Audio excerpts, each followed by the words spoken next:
Bueno, para todos los que están en América Latina, tengan buenas tardes, para los que están en Israel, tengan buenas noches.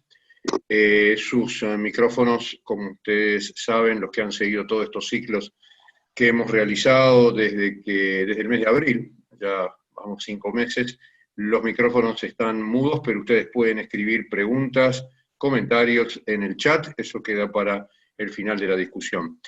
Para Bnei Brit Latinoamérica vuelve a ser un privilegio presentar esta actividad gracias al apoyo de Atzada Sheini. Agradecemos a los panelistas por aceptar hacer un debate de temas muy complejos, pero que en Israel son la realidad y hay que enfrentarlos y analizarlos. Como dice la convocatoria, habría que ver, y eso es lo que van a debatir más que nada los panelistas, qué nos gustaría mejorar en Israel en esta propuesta. Gabriel Ventasgal va a exponer segundo sobre el monopolio filosófico universalista en los medios de comunicación y la justicia.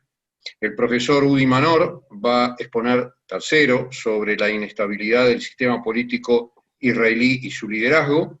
Y va a comenzar Kike Rosenbrut sobre los quiebres sociales, morales y la imposición religiosa en Israel. Le hemos pedido a cada uno unos 12 minutos para que cada uno se explaye. Si es la oportunidad y vemos, haremos alguna pregunta, pero queremos dejar toda esa parte final para vuestras inquietudes en los chats. Así que temas intensos, expositores de enorme nivel, y comenzamos. Estimado Quique, tenés la palabra. Buenas tardes para ustedes, buenas noches para nosotros. La verdad que, primero y principal, muchas gracias a Bnei Brit y a Atzada Sheini por la invitación, es un gran honor. La verdad que me siento realmente como jugando al lado de Messi y Ronaldinho, y es lindo. Y bueno, espero que también de mí se puedan acordar algo y también algún granito de arena pueda aportar. La verdad que me pone contento también hablar de lo que realmente me encargo, me interesa. Una palabra sobre mí, nacido en Rosario, Argentina. Nadie es perfecto, pero bueno, realmente hacemos el esfuerzo. Vivo en Israel hace 18 años, hace 20 años lo conocí y me enamoré, porque realmente me hablaron de él o de ella, porque en hebreo es Mediná, y me hablaron de ella toda mi vida, me enamoré y dije que va a ser mi casa. Y para el que dice que realmente la alía o el que venga a vivir acá es una elección de vida, no lo es. Como a veces no lo es el casamiento, como a veces no lo es la profesión, es una elección de día a día que la tenemos que hacer. Y justamente si tenemos una elección de día a día, quiere decir que realmente tenemos que saber las buenas cosas, aceptar las malas e intentar también mejorar día a día. Yo siempre digo que me fui también de mi Argentina querida, que todavía la quiero mucho, justamente teniendo las ganas y la fe de que acá realmente iba a poder influenciar más en la sociedad israelí. Y la verdad que siento que lo hago. Hoy en día también soy maskir de una trua, de Halutz la Merhav, realmente muy activa también en Argentina y México, también en el este de Europa. También estoy formado, tengo máster en Administración en Sociedad Civil y Social Business de la Universidad Hebrea de Jerusalén y primer título de trabajador social. Antes de esto fui coordinador de planes sociales de estabilidad social de la Municipalidad de Jerusalén y la verdad tuve el placer también de ser Sheliach en Brasil.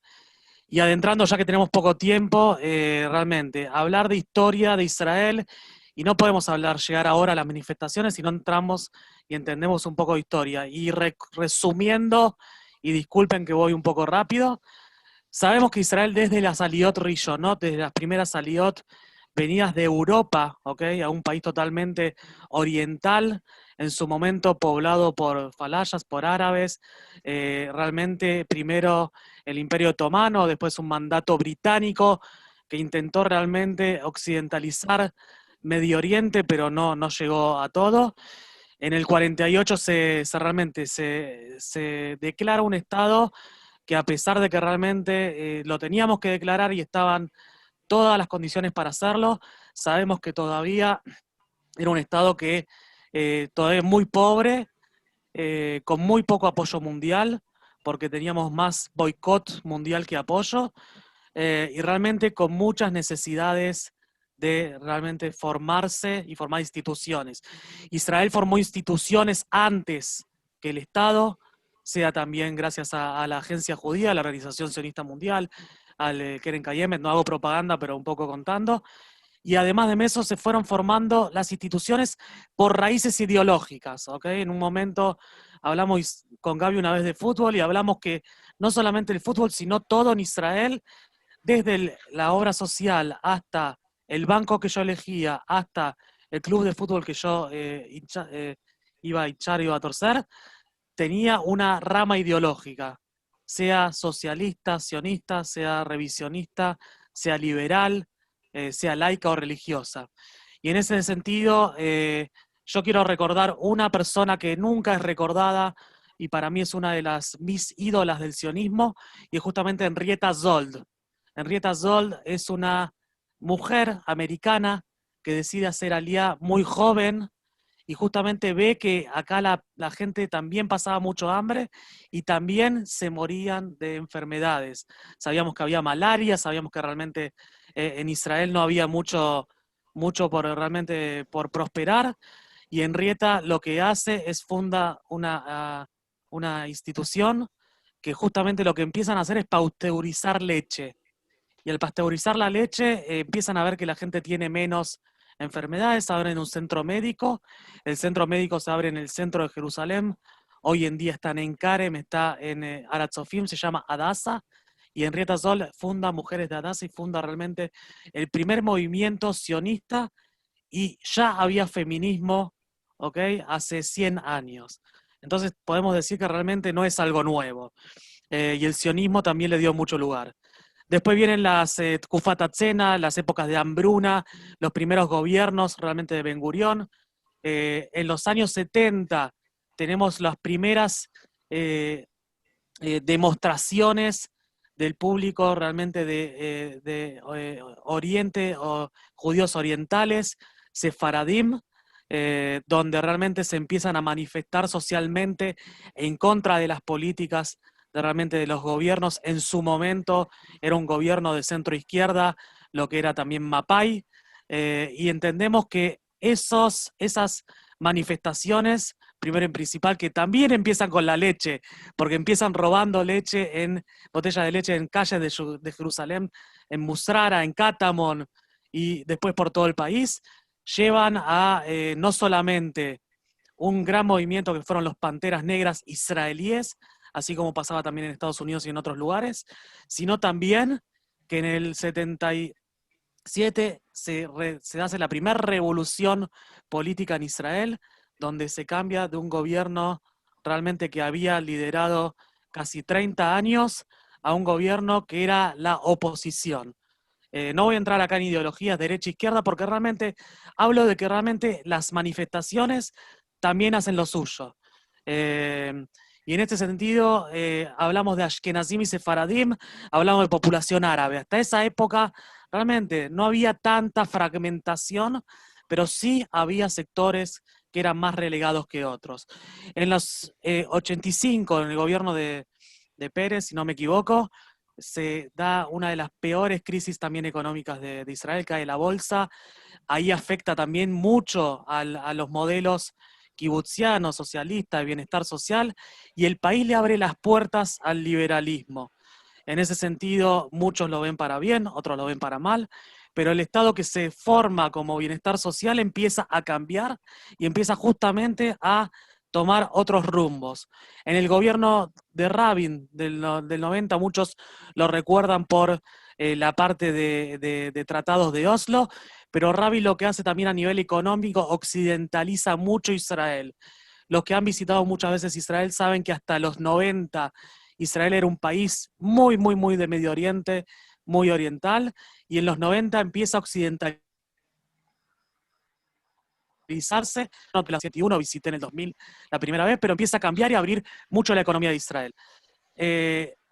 A pesar de también en eso, empiezan a tomar en las coaliciones políticas cada vez más fuerza los partidos ortodoxos. Cuando yo hablé de los Panteras Negras, no solamente benefició a Herut, sino se reforzó un partido como Shas, que él no viene con una opción religiosa, él viene a defender a los judíos orientales que eran oprimidos por el gobierno ashkenazí de Mapai en su momento.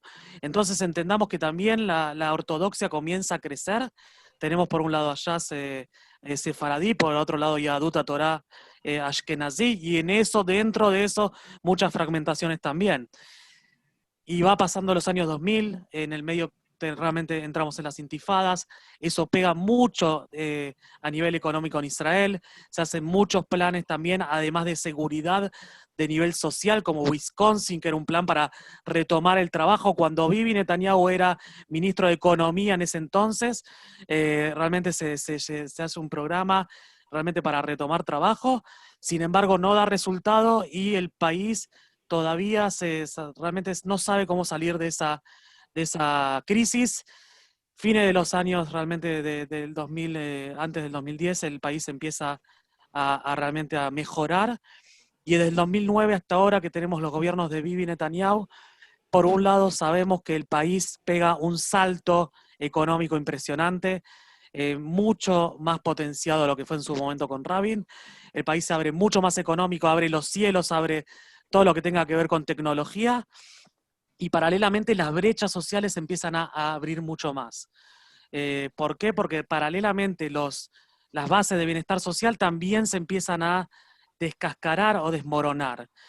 Sabemos que hasta hoy en día el 100% del israelí tiene obra social, el 100% del israelí tiene acceso a la educación pública, y hasta la pandemia la tasa de desempleo era de 4,1%. Hoy llegó a más de 20%, pero todavía se sigue realmente trabajando en eso. Y paralelamente, para realmente no quedarme sin hablar sobre eso, tenemos muchas manifestaciones sociales, no solamente por los Panteras Negras. En el 2011, realmente primer gobierno de Bibi de esta época, porque en los 90 también gobernó, salen los indignados israelíes a las calles, empiezan las carpas por la avenida Rothschild, y mucha gente joven realmente se empieza a participar por primera vez. Es algo que trasciende más escalas sociales, sin embargo viene a ser también una propuesta Tel Avivi y de clase media, y eso produce que entra mucha gente joven en la política, y se empieza justamente a marcar, cuando entra gente joven, nuevas agendas sociales en Israel.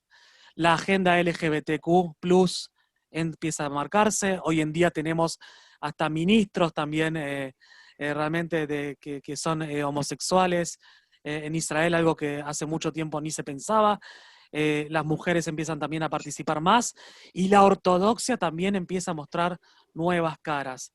Realmente es algo mucho más profundo, no puedo hablar, pero desde la desconexión de Gaza hasta ahora, también las ortodoxias, porque no podemos hablar una sola, toman también más poder en el gobierno y se tornan hasta realmente dueños de ministerios claves, como en su momento de derecho, de justicia, de educación, de seguridad, donde realmente siempre, hasta mediados del 2000, 2010, los ministerios que tenía a veces la ortodoxia no era tan importante.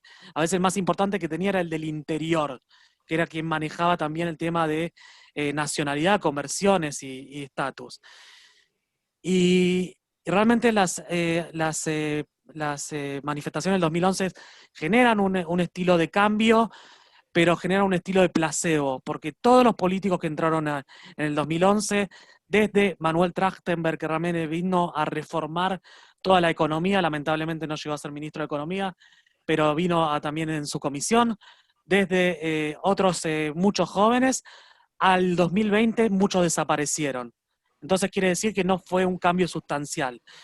Y que, Sí, perdonaba que te interrumpa porque así, como se terminó el tiempo, pero quiero perdón. hacerte una pregunta para que puedas redondear. Tú estás dando una historia y nombres de estas manifestaciones y de todo lo que se está generando. ¿Podrías decirnos ahora, digamos, para redondear esto Sí, de expresión, porque pasaron los 12 minutos, perdón. tú lo que ves ahora, no solo en las manifestaciones, sino en todo este movimiento, incluso lo religioso, que es lo que te pedimos que hablaras hoy, mucha grieta, mucha brecha, posibilidad de violencia? Justamente para cerrar en 2 minutos, lamentablemente, perdón, me pasé en lo otro. No pasa eh, nada. Hay muchos factores. Como dije, la ortodoxia tomó mucho poder en los gobiernos. Las cadencias de Bibi Netanyahu, yo no voy a criticar si es buen primer ministro o malo, pero el prolongarse el gobierno, como lo vemos a veces, muchas veces en América Latina, yo creo que a veces afecta a la grieta, se empiezan a ver realmente a ver personas a favor y en contra, y esto llegó hasta un momento donde realmente las campañas políticas no eran ideológicas, eran personales. Eran a favor de Bibi o en contra de Bibi, y hoy en día las manifestaciones, a diferencia del 2011, que fueron totalmente pacíficas y mucho más masivas, porque llegó a tener 500.000 o 1 millón en todo Israel en el mismo día, hoy en día no pasan los 50.000 en todo Israel, son mucho más combativas y mucho más justamente desconcentradas. No se sabe por lo que se pelea. Es todo contra Bibi. Yo me afecto al modelo económico, voy contra Bibi. Estoy en contra de la corrupción, voy contra Bibi. Estoy en contra de la violación o algún acoso sexual que aconteció hace poco, voy a manifestar también contra Bibi. En algún momento se generó una olla de presión que explotó. Entonces la grieta hoy en día, contando también la desconexión de Gaza, contando la presión, contando también, y no hablé, y con eso os voy a cerrar, las manifestaciones que tenemos de los ortodoxos en el último momento, porque también el tema del Shabbat, el tema del enrolamiento en el ejército de ortodoxos, y especialmente hoy en día también el tema de la pandemia, que los ortodoxos están peleando y hasta amenazando que si no se cumple Yom Kippur y Rosh Hashanah como se debe comprometer, ellos van a salir del gobierno. Y lo más preocupante, y con eso voy a cerrar, es la boca abierta que tienen todos. Las redes sociales son muy peligrosas. Si no lo Claro. dice el primer ministro, lo dice su hijo, que es más peligroso. Hoy en día la gente sale a pegarse en las calles, es algo que pasa, es algo que policía y ciudadano, hasta este año siempre, fuera de las manifestaciones etíopes, que no lo dije, no hubo tantos confrontamientos, y es algo que sabemos que si no se va a controlar y no va a haber un gran cambio, que puede ser que realmente tenga que ver. Bibi nunca va a terminar como Ceausescu, pero sí entendamos que el pueblo puede terminar en una guerra civil si Israel no toma las cartas. Perdonen que termine con eso, No, al contrario, al pero me contrario. parece que si Israel no va a hacer un giro de 90 grados, va a pasar lo que muchos sociólogos y filósofos dijeron hace décadas, que Israel no se va a preocupar por el conflicto con los palestinos, va a tener una guerra civil muy preocupante. Muchísimas gracias, Quique. Bueno, ahora pasamos de un problema a otro. Vamos a ver qué nos dice Gabriel Ventasgal sobre, bueno, medios de comunicación, la justicia. Gabriel, tu tiempo. Yo voy a relacionar lo que acaba de decir Quique, porque yo estoy de acuerdo con varias cosas de lo que ha dicho, por ejemplo, que una persona que está demasiado tiempo en el poder se corrompe, y creo también que la explicación quizás fundamental para mi tema, y también en parte con lo que dijo Quique, es que por primera vez en muchos años un gobierno conservador quiere gobernar en algunos aspectos. O sea, si históricamente hablamos qué ha pasado en este país ha sido gobernado durante muchos años por una visión universalista, socialista, no muy democrática. O sea, yo les puedo dar varios ejemplos, desde cuando el gobierno de Ben Gurión entregaba a chicos de Betar, a los británicos, en lo que se llama la Sazón, o cuando no le entregaba certificados a chicos de Betar para que no hagan aliyá, porque solamente lo recibían los que estaban en el partido correcto. O como personas de Betar o del Likud, Beirut en ese momento, no recibían trabajos públicos porque no pertenecían al partido correcto. Entonces, este país no se ha caracterizado por tener unos gobiernos de izquierda con mucha cultura democrática.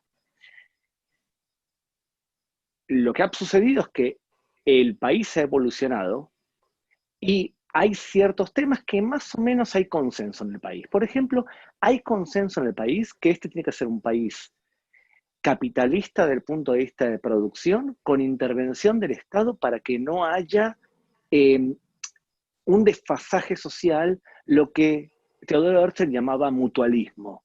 porque la verdad es que este país, por más que tengamos problemas económicos, y a diferencia de lo que dijo Quique, la brecha social en Israel se ha achicado, el índice Gini se ha reducido durante los últimos 10 años de gobierno. De todas formas, en este país el gobierno interviene. El problema que hay de verdad es que el gobierno interviene poco y le deja a las ONGs que hagan el trabajo de acción social que debería hacer quizás el gobierno. Pero el gobierno sí interviene, y la verdad es que es muy difícil en Israel realmente morirse de hambre o vivir en una villa miseria como se vive en algunos lugares de Sudamérica. O sea que ahí vemos un consenso, pero digamos otros consensos que hay en Israel. Por ejemplo, la gran mayoría de israelíes cree que en el mundo ideal está bien crearse un Estado palestino. Y creo yo que la gran mayoría de israelíes piensa hoy que no tenemos un socio para la paz. O sea que hay cierto tipo de consenso en Israel. Sin embargo, hay por lo menos 3 esferas de la vida israelí que se resisten a ser pluralistas. Una, que es la que es hoy más pluralista, que es la academia. La academia durante muchos años era realmente un monopolio total de las ideas universalistas, o sea, de lo que habitualmente llamamos izquierda. Les voy a dar un ejemplo concreto. Durante los días de Oslo, yo estudiaba mi máster en Ciencias Políticas en la Universidad Hebrea de Jerusalén. Y tenía 2 cursos porque también empezaba a estudiar Islam. Y un profesor de Islam nos explicaba por qué lo que estaba diciendo Yasser Arafat, de que no era un acuerdo real de paz, sino que era una UTNA, era algo especialmente grave. ¿Y qué me decían eminencias de ciencias políticas de mi universidad? Qué bueno, que el profesor tuyo que te dice eso, él no quiere la paz. Las eminencias, Shlomo Avineri y Sternhal, todos profesores que eran realmente eminencias en la Universidad de Jerusalén, erraron su evaluación. ¿Y quién tenía razón? El conservador que te decía que lo que estaban diciendo sobre Oslo no era tal como se lo pintaba. Entonces, fíjense, el que tenía razón fue el conservador. Pero ¿quién tenía el dominio de la academia? Bueno, el que tenía el dominio de la academia eran los universalistas. Lo que hemos visto en los últimos años es que hay realmente más fuerza entre los conservadores. Por ejemplo, ustedes ven grupos de pensamiento como BESA, el Centro Begin y Sadat, que hacen materiales de evaluación muy buenos. También el INSS, que es más de izquierda en Israel, de la Universidad de Tel Aviv, que también hace evaluaciones buenas. Pero también hay un montón. Hay universidades como la Universidad de Bar Ilan, que tiene realmente en algunos temas eminencias. O sea que la universidad es el lugar en donde creo yo que hay más pluralismo hoy en día en Israel. Es verdad, a las academias centrales le costó, por ejemplo, autorizar la creación de una universidad como la Universidad de Ariel, porque rompía más o menos el monopolio de lo que se conocía. Sin embargo, hay 2 aspectos de la vida de Israel que están claramente en manos de un monopolio ideológico. Y eso es la justicia y la prensa. La justicia y la prensa. La prensa israelí no solamente que de forma sistemática muestra un solo aspecto de la vida política en Israel, sino que además ustedes prenden la televisión de los 2 canales principales comerciales, que son el canal 12 y el canal 13, y ustedes van a ver los programas centrales, una cantidad de análisis que fuera de que dentro de un año se demuestran que estaban errados, su objetivo es demonizar a Netanyahu, y demonizar a la ortodoxia, y demonizar a la derecha, pero en forma sistemática. ¿Cómo lo puedo explicar? Netanyahu mañana salta al mar y rescata a un niño que se está ahogando y la prensa israelí va a decir que Netanyahu no sabe nadar. Y eso lo traducimos, por ejemplo, en una exageración en los números de manifestantes actuales en las calles de Israel. O, por ejemplo, que no se trata mucho sobre por qué los ortodoxos viajan a Uman y se contagian de la pandemia. ¿Cuánto tiempo se le dedica a la televisión israelí? A las manifestaciones, ¿cuánto provocan el aumento del contagio? Poco, porque está alineado con nuestra ideología. O, por ejemplo, ¿cuánto se investiga a personas que han hecho grandes fallas, quizás incluso legales? Como, por ejemplo, Ehud Barak. Lo dijo muy claramente uno de los quizás periodistas más corruptos que la televisión israelí, que es Amnon Abramovich del Canal 12. Él dijo cuando Sharon estaba saliendo de la desconexión de la Franja de Gaza, él dijo que como Sharon está haciendo lo que nosotros queremos, hay que protegerlo como si fuese un etrog de Sukkot. ¿Por qué? Porque está diciendo nuestra ideología. Tanto es así la prensa israelí, tanto es así, que surge un diario que es claramente conservador y de derecha, llamado Israel Hayom, y la izquierda en Israel intenta cerrarlo, lo intentan cerrar a través de un proceso legal. Entonces ahí tenemos un problema en este país, y es la falta de pluralidad de los medios de comunicación. Por más que el diario más leído en Israel sea Israel Hayom, este diario, que es un diario conservador, realmente los medios de comunicación centrales, Yediot Ahronot, Ma'ariv y especialmente los canales de televisión, son claramente una tendencia ideológica. El segundo problema que creo que tenemos nosotros, y es uno de los grandes problemas, es en la justicia. Lo voy a explicar de la siguiente manera. Un juez en Israel supuestamente tiene que ante todo decidir de acuerdo a la ley. Y si no hay ley, tiene que decidir por jurisprudencia. Y si no hay jurisprudencia, tiene que tomar antecedentes de otros, quizás de otros países, o bien, o consenso entre jueces, o costumbre, perdón, ante todo costumbre. Y luego, si no hay nada de eso, tiene que inspirarse en lo que dice la Declaración de la Independencia de Israel. Durante muchos años, y desde el año 92, especialmente cuando se adopta una ley básica llamada Ley Básica de Libertad de Trabajo y de Derechos Individuales, hay un artículo de esa ley que dice que esta ley no puede ser reemplazada a menos que venga una ley que sea proporcional y no extrema. Y eso es utilizado por muchos jueces como un ancla para decir que cuando algo ideológicamente no les parece, la declaran ilegal porque es extrema a su criterio. Y esto provoca que el Parlamento israelí diga, perdón, nosotros dictamos una ley, y después llega la justicia. La justicia, de alguna manera, manipula la ley para interpretarla de una manera que pueda justificar su anulación. Eso provoca realmente críticas muy duras del campo conservador, porque si casi todos los jueces de la Suprema Corte de Justicia piensan de una manera parecida, y bueno, ¿qué piensa entonces el campo conservador cuando todos los jueces piensan de una manera determinada? Les voy a dar un ejemplo. Una de las leyes básicas más criticadas en los últimos tiempos es una ley completamente lógica y justa, y es la ley Estado Judío. La ley Estado Judío es una ley básica, significa es una casi constitución, que dice que dentro de la tierra de Israel ningún otro pueblo fuera del pueblo judío puede declarar su independencia. Eso es lo único raro que dice esta ley básica. Fue criticada por un montón de personas que poco saben sobre ley israelí, pero criticaban diciendo que eso aumenta el nacionalismo y que eso le quita derecho a los árabes y a los drusos y todo tipo de cosas surrealistas. ¿Por qué se hizo esa ley? Se hizo esa ley porque durante 30 años en este país, los jueces, cuando no hay ley o cuando ellos consideran que no hay una ley suficientemente fuerte, eligen de acuerdo a la ley básica que eleva la fuerza del concepto de Israel democrático. Y viene esta ley básica y dice, nosotros también queremos que sea Israel judío. Y para eso queremos que haya un balance entre judío y democrático. Durante muchos años la justicia israelí ha elevado la fuerza de Israel democrático, y hay gente que dice, nosotros también queremos que se evalúe, por ejemplo, como Israel judío. Y les voy a dar un ejemplo concreto. La ley básica de Estado judío ha provocado que cuando un terrorista asesinó a israelíes por un tema nacionalista, el juez, a la hora de decidir, dijo lo siguiente. Dijo así: usted violó la ley Estado judío, porque usted hizo este atentado para eliminar al único que tiene derecho sobre la tierra de Israel a declarar su independencia como pueblo. Los derechos individuales de los árabes, de los drusos, permanecen completamente igual, pero como pueblo, los árabes, los drusos, que tampoco quieren, ni los beduinos, pueden declarar una independencia, son parte del Estado de Israel, pero el sionismo dice que el único que tiene derecho en la tierra de Israel a crear una independencia son los judíos, o sea que la ley básica viene a confirmar lo que siempre sabíamos como obvio. ¿Por qué se declara esta ley? Se declara esta ley para que los jueces tengan un ancla legal para poder definir algo así. Entonces, para cerrar, lo que yo digo es, lamentablemente, hasta que en este Estado no se consiga un balance parecido al de Estados Unidos, que a veces tienes una mayoría mínima conservadora frente a una universalista, pero más o menos se mantiene un balance.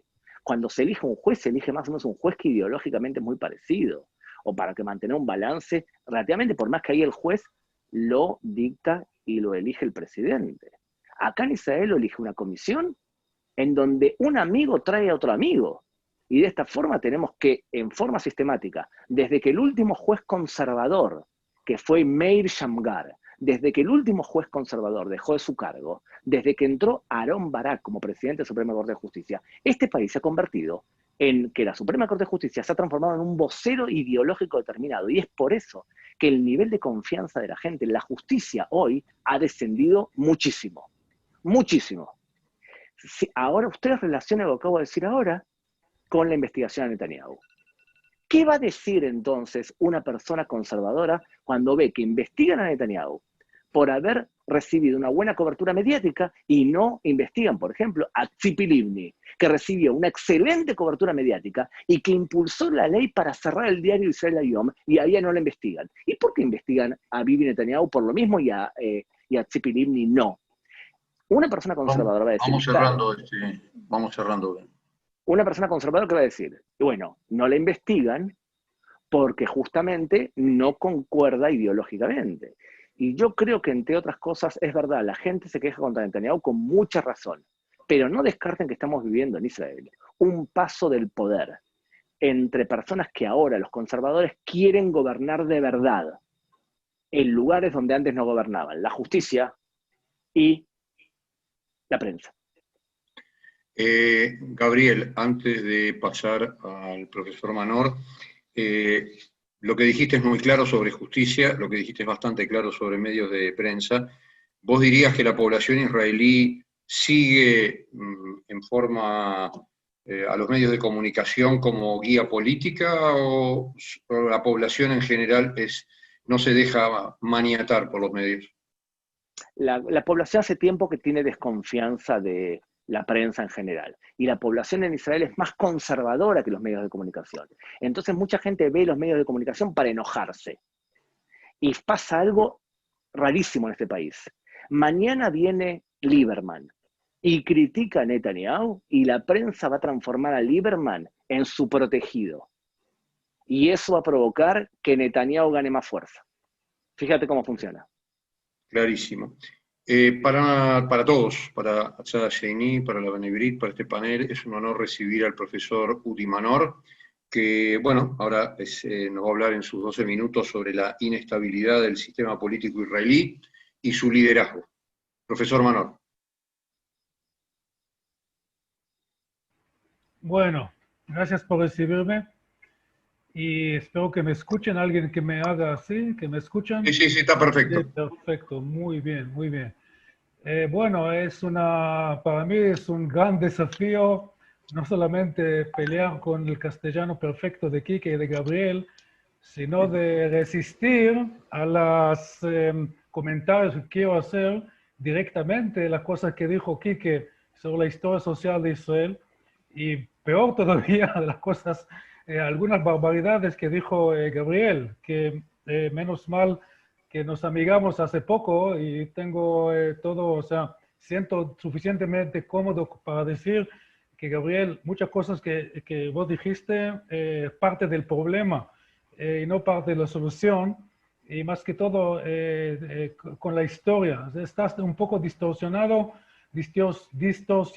la historia, cosa que cuando un político lo hace, como por ejemplo nuestro primer ministro, yo como historiador que se dedica a la historia política, yo me tengo que acordate, señor Udi, que a pesar que vos no votaste al Likud, es algo obvio, todos los políticos mienten, es parte de y no lo estoy diciendo cínicamente, no hay forma que el político no miente de vez en cuando.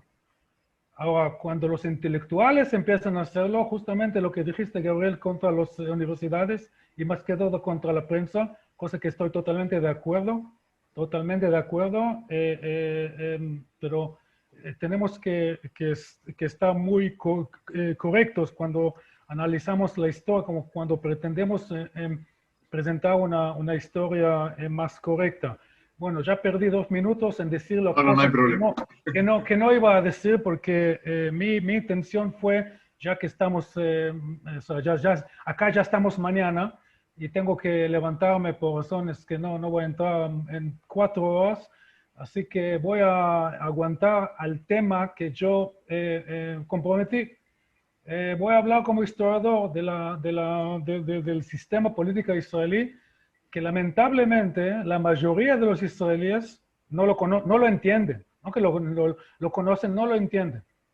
Gente sigue votando, yo vivía en Beit Shemesh hace más de 20 años, gente votaban por Begin. Begin ya falleció.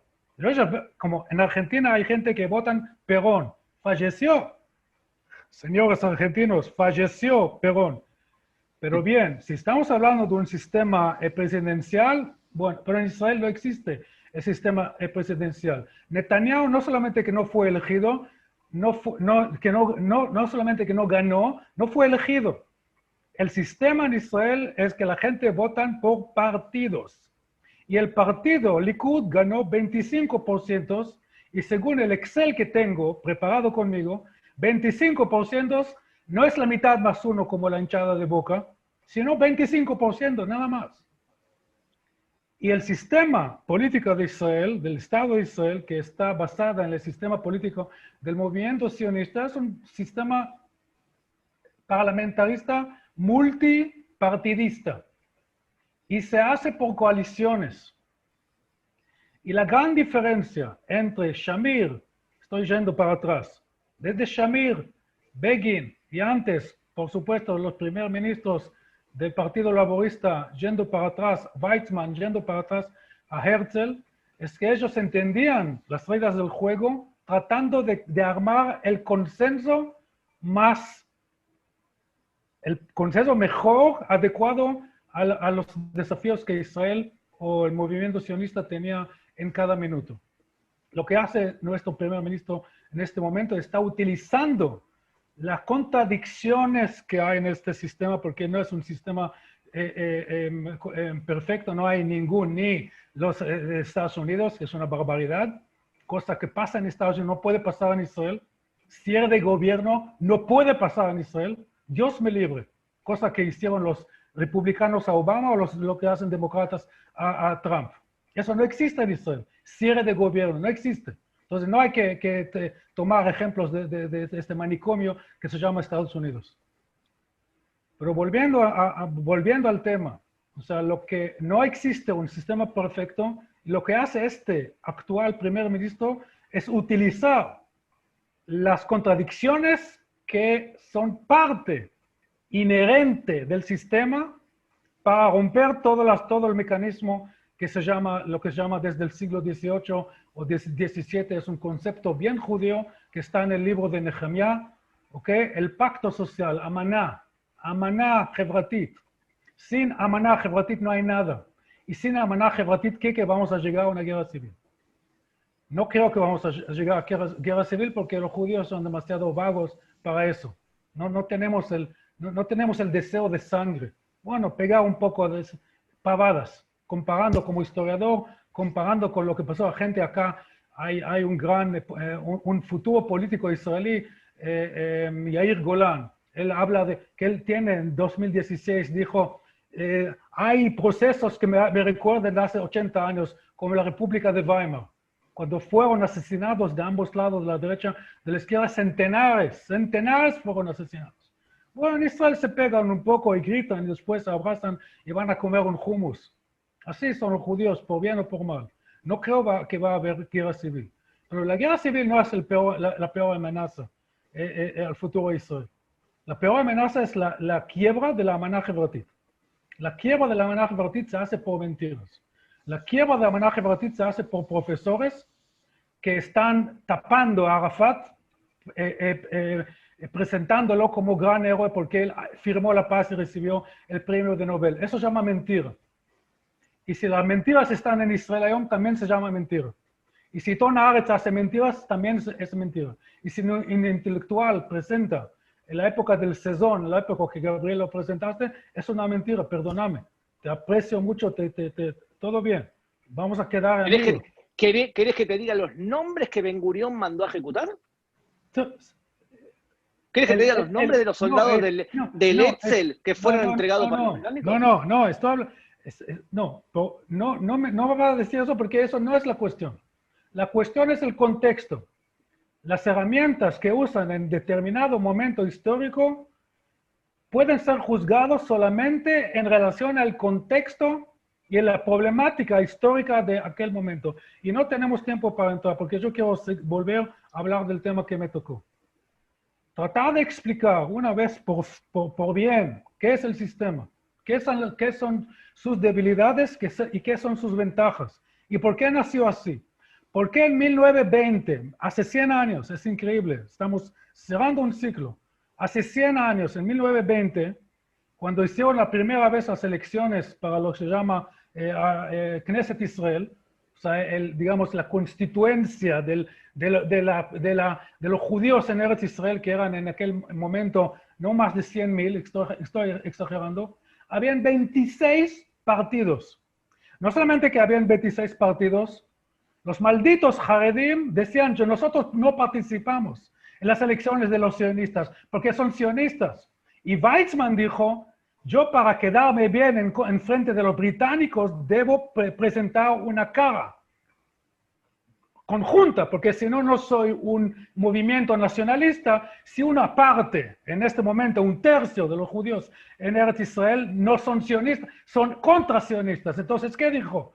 Bueno, ustedes lo van a hacer en tu fecha. Y mientras los judíos, los otros sionistas, dijeron, mujeres y hombres votan, cada uno tiene un solo voto, los Haredim dijeron, mujer vota, ni loco ni borracho. Pero en el mismo momento pidieron 2 votos, porque no son firing. No son firing, quiere decir, no vamos a perder fuerza política porque negamos el derecho de la mujer de votar. Y fíjense que Weizmann, si fue Netanyahu en este momento, ¿qué tipo de juego él haría con esta brecha? Pero Weizmann, en relación, hablando de universalismo, o sea, estás utilizando términos universalistas. Weizmann fue universalista, Ben-Gurion universalista, por Dios, Sharet universalista, Berel universalista y Galalón universalista. ¿Quién? ¿Estás hablando de Rogel Alper o de otro idiota de Itón Haaretz? Por Dios. No. Tenemos que entender lo que hace Weizmann en 1920. Para tratar de armar un consenso, él está dispuesto de ir un kilometraje impensable para que los Haredim participen. Y cuando participan los Haredim y pierdan, ahí sale Neturei Karta y Agudat Israel, porque ellos llevan el mundo por delante, nosotros somos los judíos verdaderos. Siempre y cuando los otros judíos no verdaderos están preparando la comida, la electricidad y la seguridad. ¿Y por qué hizo eso Weizmann? Porque es un idiota, porque es un shachach más de Leot Yehudi, se olvidó que es ser judío. No, porque él trata de armar un consenso, porque sin el consenso de 80%, 70%, yo espero que sea 90%, yo creo que sigue siendo por lo menos 75% de los judíos en Israel que están más o menos de acuerdo en la misma cosa, un pluralismo, una apertura, una aceptación de los conceptos de la democracia, un entendimiento que su primer ministro no lo muestra en ningún de sus discursos, que sin un sistema legal no puede existir nada, y si todos los jueces son corruptos y estúpidos, hay que tirar a la basura. Pero en el siguiente momento él tiene que decir, bueno, ¿qué es tu propuesta? Yo no escuché eso ni de Gadi Tau, el famoso intelectual, que no habla de eso. Yo le pregunté por el Facebook directamente, ¿qué es tu propuesta, por Dios? Bueno, son corruptos, son estúpidos, son universalistas, no le importa nada, olvidaban que es el judío. Muy bien, muy bien, muy bien, ganaste. ¿Qué propones? ¿Sin sistema judicial o con sistema judicial? Y comparando con Estados Unidos, que todos politizados, el republicano y el demócrata, por Dios, ¿de qué estamos hablando? ¿De qué estamos hablando? El sistema político judío, sionista y después de lo israelí, empezó con ese sistema de multipartidos, entendiendo que la representatividad es una cosa fundamental, porque los judíos, cada uno tiene su pensamiento, cada uno está seguro que Dios vive en su heladera y que él habla con Moshe y que Ribaz fue su amigo en el ejército. Perfecto, todos somos directores técnicos. Por ende, tenemos 2 opciones, o matar a los demás, no se puede y tampoco es muy simpático. Entonces, ¿qué nos queda? Una democracia. Pero una democracia de representatividad, democracia de coaliciones. Y en el momento que la gente no entiende eso, dicen ganó Netanyahu. No ganó Netanyahu, no ganó simplemente porque 25% no es un triunfo. Y la otra cosa, él nunca fue elegido, él es el líder del partido Likud.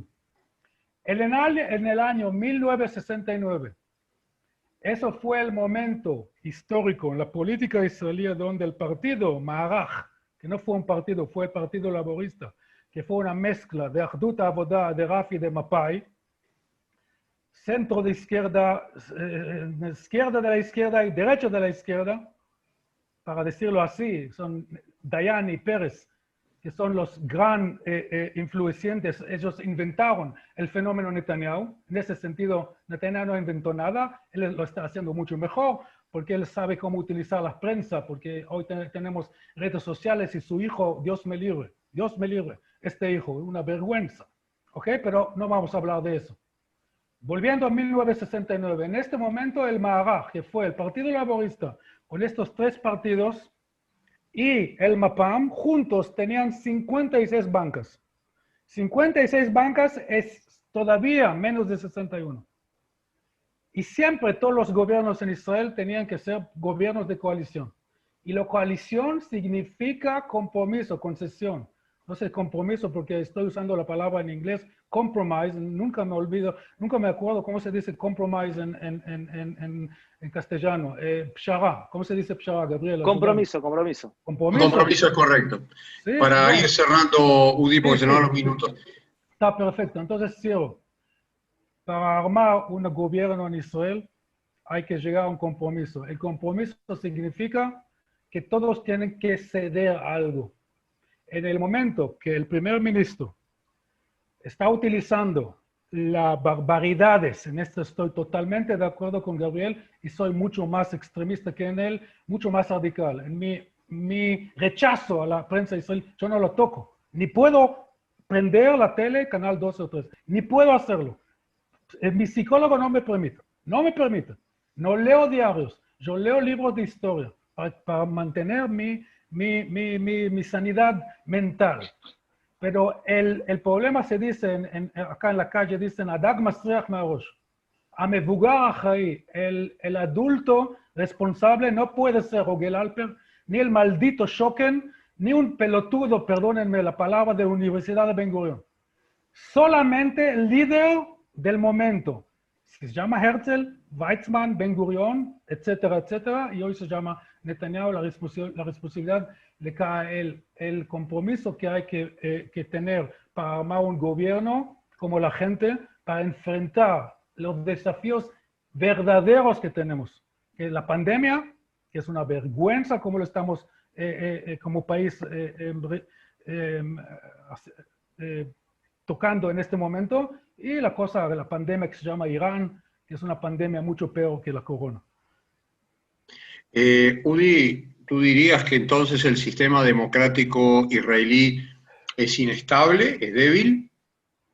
Es por definición, tiene debilidades que yo, como historiador y como sionista, y como judío, yo prefiero estas debilidades porque permiten más voces para ser escuchados.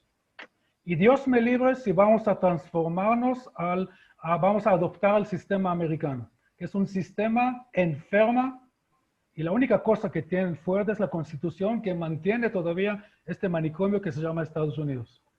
Pero yo no puedo decir claramente que estamos salvos a este tipo de problemas. Claro. Quique, ¿tú también dirías que con todos sus defectos el sistema democrático israelí tiene falencias importantes, pero es preferible a otros sistemas democráticos? Yo creo que siempre y cuando sea democrático es importante.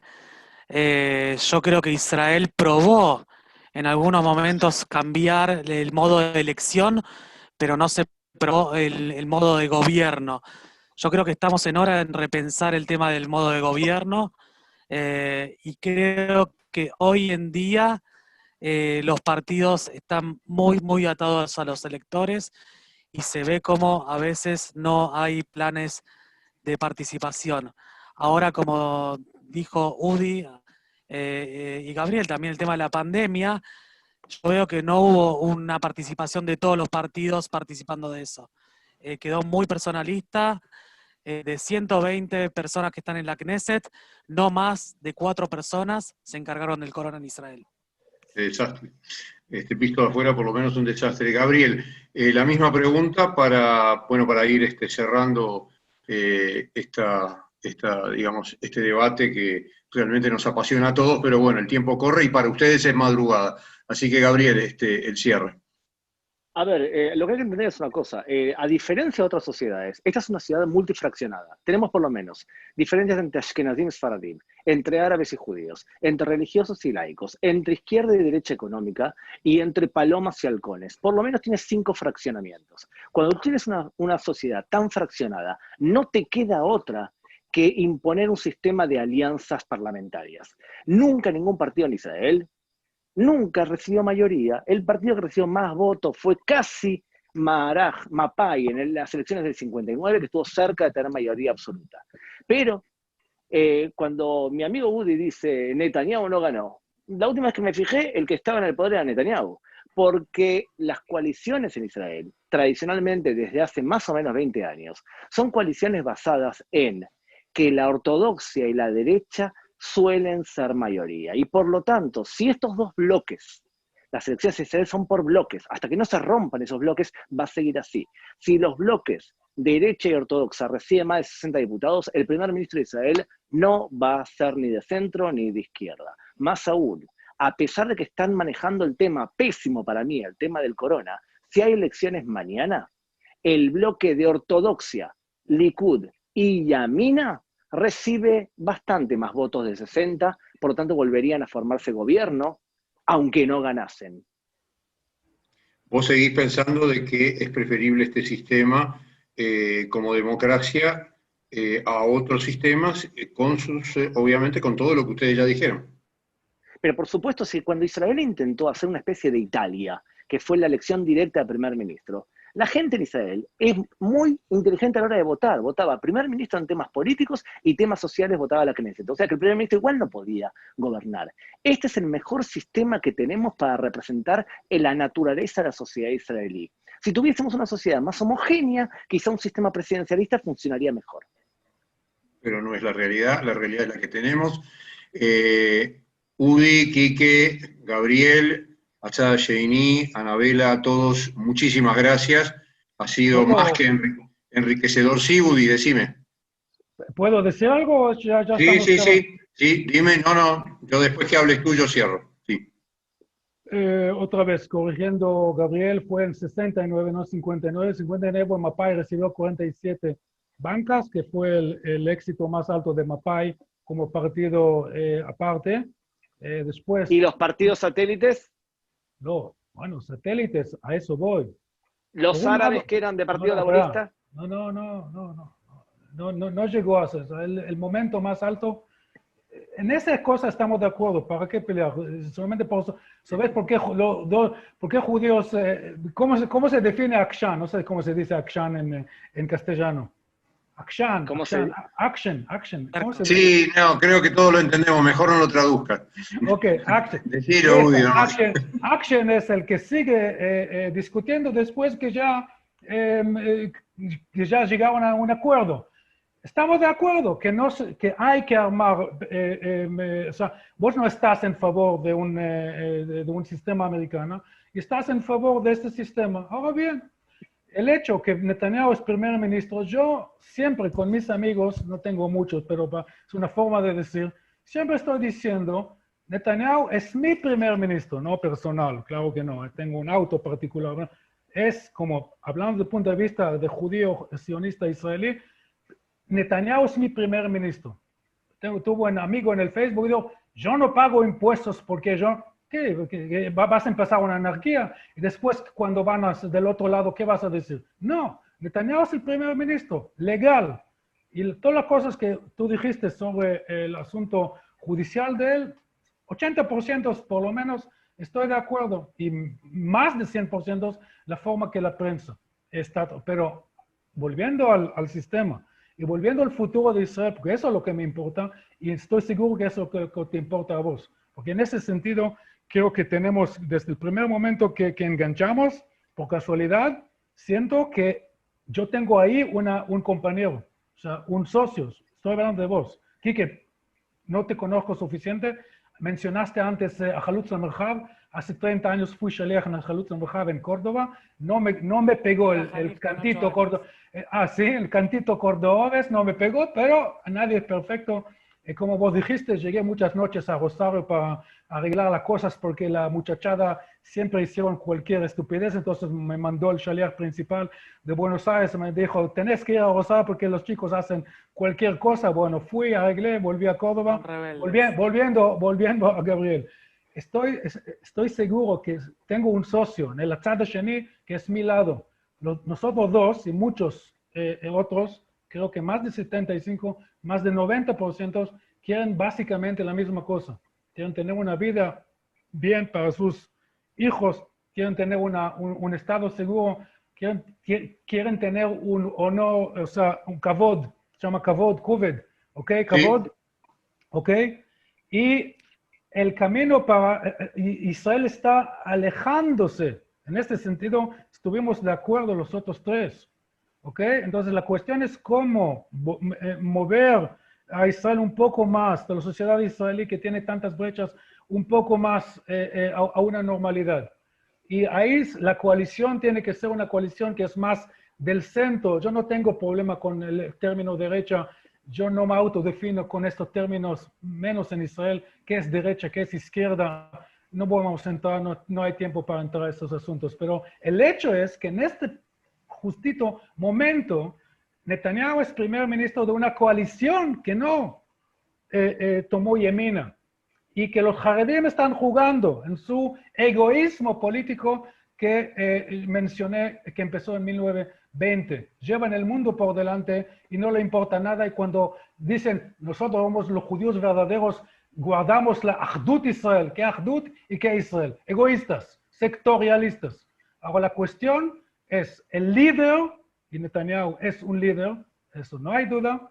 Si el líder está entendiendo el momento, está tratando de empujar el vagón del pueblo judío, el sionismo, hacia el lado de más inclusión, de más entendimiento mutuo, de mutualidad, que es el término que más me gustó, lo que tú dijiste, porque es el término de Herzl, el mutualismo, que para Herzl fue un concepto socioeconómico, pero nosotros dos entendemos que va muchísimo más allá, porque el mutualismo en el campo socioeconómico no puede existir si no hay una buena voluntad entre rivales sociopolíticos. Muchas gracias de vuelta. Ni que hablar, profesor Manor, a Quique, a Gabriel, que ya lo he dicho, a Anabela, muchas gracias, todo a Sada Sheini, en nombre de Bnei Brit Latinoamérica y su presidente Eduardo Weinstein, que nos acompaña desde Chile. Gracias nuevamente por este encuentro, pero fundamentalmente a todos, que tengamos un año mejor, un año distinto, un año diferente como ha sido este, y que de aquí a pocos días todos tengan Shana Tová. Les digo a todos muchas gracias, buenas noches acá y buena madrugada para todos en Israel. Muchas gracias.